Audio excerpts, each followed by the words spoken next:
Welcome back. Turning now to Wisconsin, which will hold the first major election in a battleground since the 2024 election tomorrow.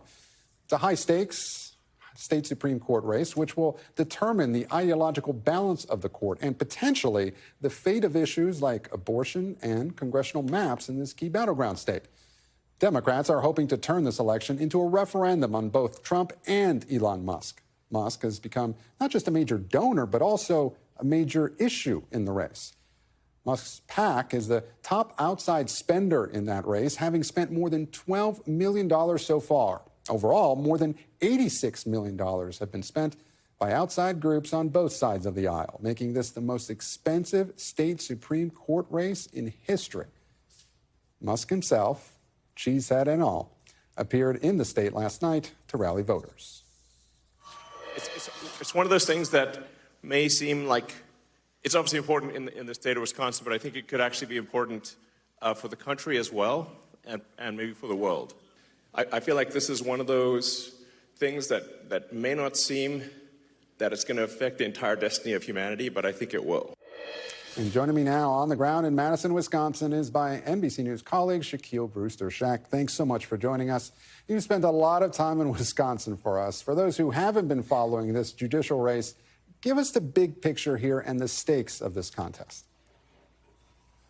Yeah, I'm glad you start with the stakes because it almost gets overshadowed by a lot of the talk and a lot of the politics of this campaign. But this is an election that will determine ideological control of Wisconsin's highest court. This is a court that if you just look at some of the rulings and issues that they have heard in the past couple of years, you're talking about things like abortion bans in this state, whether or not drop boxes are banned in this state, and also congressional and legislative maps. It was this court when it was overturned or flipped by the liberal majority, it struck down very Republican-friendly state legislative maps. And one thing that you have national Republicans now watching and concerned about is that if this court stays in liberal hands, they say that it could end up leading to the congressional maps being overturned. So a lot of issues at stake here, and that's why you have more than 650,000 voters already casting a ballot before Election Day tomorrow.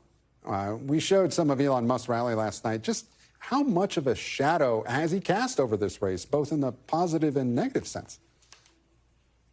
Yeah, I'm almost getting stuck in the metaphor, but it's like it's more than a shadow. He's sometimes the main character. I just had a conversation with one of the candidates here, the liberal judge Susan Crawford.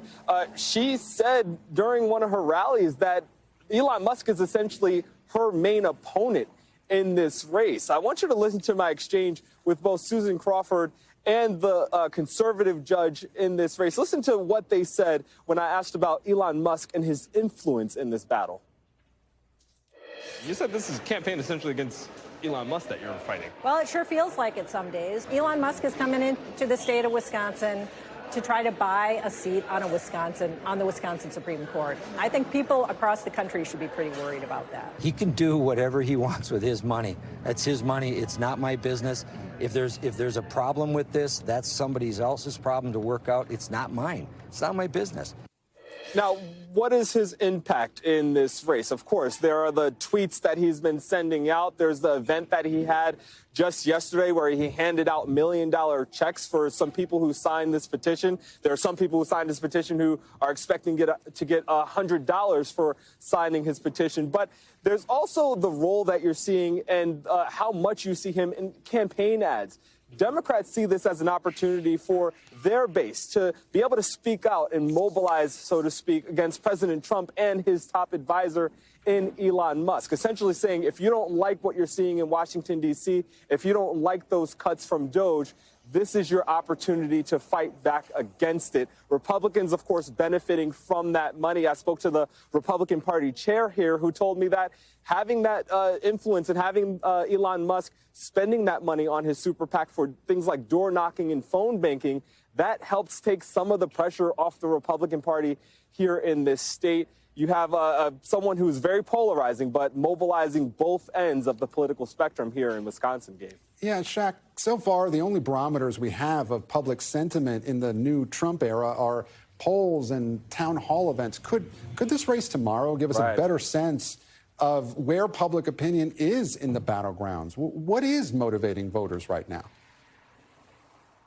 It should, and that's something that we will definitely be asking voters as they're going out to cast their ballot at the polls tomorrow. But, you know, one thing you mentioned, this will be the first statewide test of how voters are feeling about the Trump presidency, about how they're feeling about Elon Musk. It'll be the first statewide test that this country has seen since Election Day in November of 2024. So this will be an opportunity that both parties will use to mobilize their base and to kind of spin the results of. If Republicans are successful here, they will say, hey, this shows that Elon Musk and his influence could have some power here, that voters like what they're seeing out of Washington, D.C. If the liberal judge is successful here, they'll be able to say, hey, this is voters rejecting what they're seeing. So you'll have a lot of spin, a lot of commentary after tomorrow night's results. No doubt. Shaq Brewster live for us in Wisconsin. Shaq, thank you.